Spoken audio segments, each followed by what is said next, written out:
अगी मई गलिए गलिए रोवा थिन दुलरई तो बेटी ना।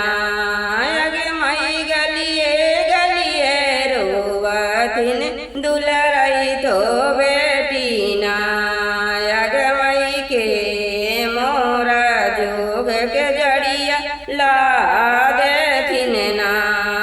अगे मई के मोरा जोग के जड़िया ला दे थिन ना।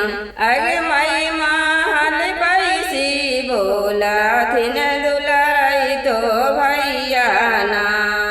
अगे मई महल पैसी बोला थिन दुलरई तो भैया ना। अगे मई हम बहिनी ला देवो जोग के जड़िया ना। अगे मई हम बहिनी ला देवो जोग के जड़िया ना। अगे मई महल पैसी बोला थिन दुलरई तो भाभी ना। अगे मई भंसा पैसी बोला थिन दुलरई तो भाभी ना। अगे मई मोर पिया सुंदर सुकवार हाथिन ना। अगे मई काई से हाथिन की रिंग के धैया ना। अगे मई काई से हाथिन की रिंग के धैया ना।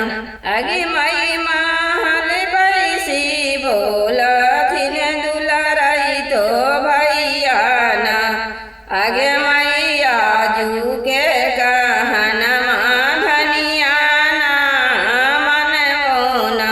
अगे मई आजू के कहन धनिया ना मनवो ना।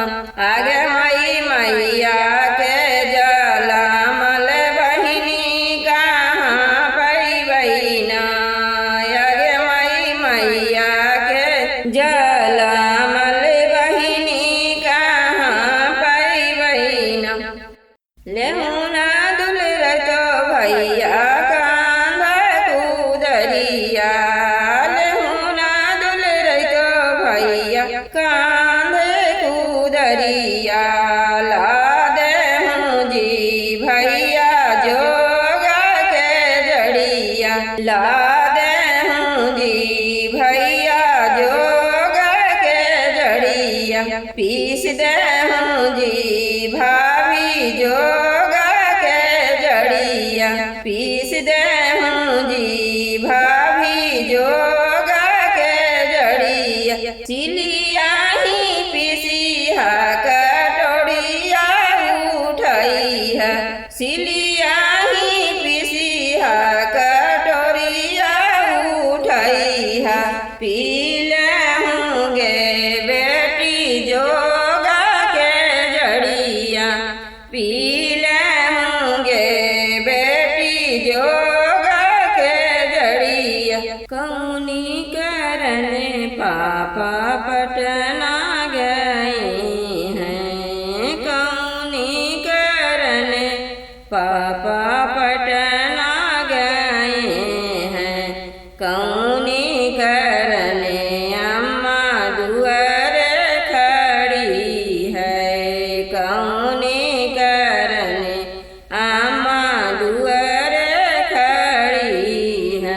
जोगवा करने पापा पटना गए हैं। जोगवा करने पापा पटना गए हैं। सुहाग लिए अम्मा दुआर खड़ी है। सुहाग लिए अम्मा दुआर खड़ी है। मुख शोभे बिरवा चरे भवानी। देवी मंदिर खाड़ हथिन दुलरई तो